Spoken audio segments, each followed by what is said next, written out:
Welcome back. CNN News 18's Purnima Murli spoke exclusively to Chess Grandmaster Vishwanathan Anand on the recently held Chess Olympiad and the future of chess in the country. Take a look. He's a five-time world champion. He became the first Grandmaster from India in 1988, and since then, he's been gathering awards and accolades all along the way. He's now been appointed as Deputy President of FIDE, and he's played a phenomenal role in the recently held Chess Olympiad tournament, standing tall amidst all the Grandmasters and mentoring the Indian players. It's a pleasure to talk to you, Vishwanathan Anand, sir. Thank you so much. Thank you. Vishi, sir, let me begin by asking you, how does it feel to have the Olympiad conducted in Chennai? Your first thoughts on this? My first reaction when I heard we won was, wow, how did they manage everything so fast? Just 2 days ago, the Olympiad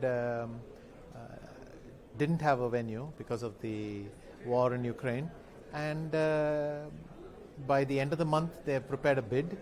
By another week later, they have won the bid and gone through all the motions.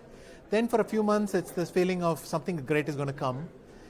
So that when it actually started at the opening ceremony, my feeling switched to, we've been talking about this going to happen, suddenly it's there, it's happening. And now I have this weird anticlimactic thing of, oh, it's now over. But it was a huge success, and right now I would say mostly I feel elation and pride. It was a huge success.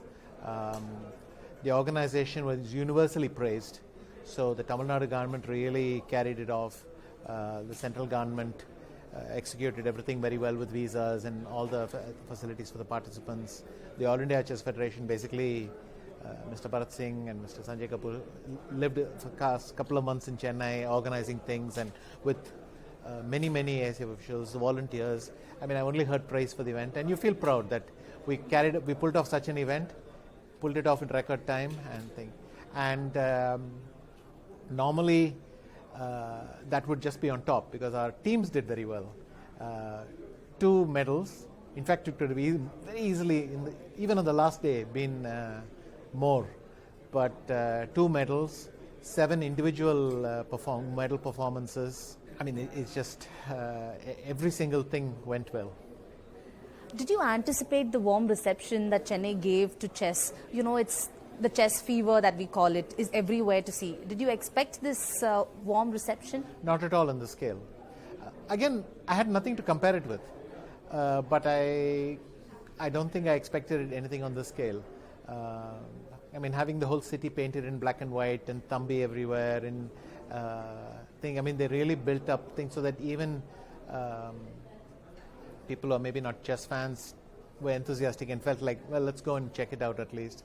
So, no, it was a very pleasant surprise.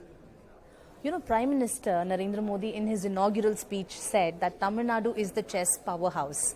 You know, how has Tamil Nadu taken the lead in chess culture in the country? It's probably a bit of snowball effect. We had the country's first international master, Mr. Aaron, and then the next 3 international masters as well. And I think I was 5th or 6th. And then I became the first Grandmaster. Then slowly we got to about second Grandmaster, 3rd, 4th. It went up a bit. But what happened is many of these initial Grandmasters, like Karbi Ramesh in Chennai particularly, then set up academies and started to work with the next generation. So it multiplied. And also, I think as long as I was there, motivated, and I'm still there. I'm just think as long as I was, for instance, world champion and so on, I was motivating a lot of kids to try the game out. And it's wonderful that in Tamil Nadu we have this culture of parents very enthusiastically backing their kids in this kind of activity. So mostly it's a kind of snowball effect. It's cultural. It's chess has been something intelligent, seen as something intelligent, something worthy of doing, and I think everything just connected. So it's very nice to see a lot of parents encourage their kids, take them out to tournaments and really make it happen. That's true broadly all over India, but it's especially centered on Tamil Nadu, I think. You know, now that India has set a foothold in the global chess scene, how do we plan to expand on this? I believe the that FIDE has now seen the potential in India and is very excited about that. And so as FIDE Deputy President, I would try to bring that side in. The All India Chess Federation has, after executing something on this level, they're very excited, and I don't think they are intimidated by challenges anymore, so they'll come forward. And we have momentum. A lot of people have been exposed to the game. There's still some chess fever. On top of that, we have this wonderful Tata Steel chess event in Kolkata. So nice traditions building up everywhere. We have momentum. On top of that, I hope that with my academy, the Vishwanathan Anand Chess Academy, that I can continue to work with our youngsters. And I mean, Gukesh is already top 20, and the others are following right behind. So hopefully I can help them or motivate them to go further.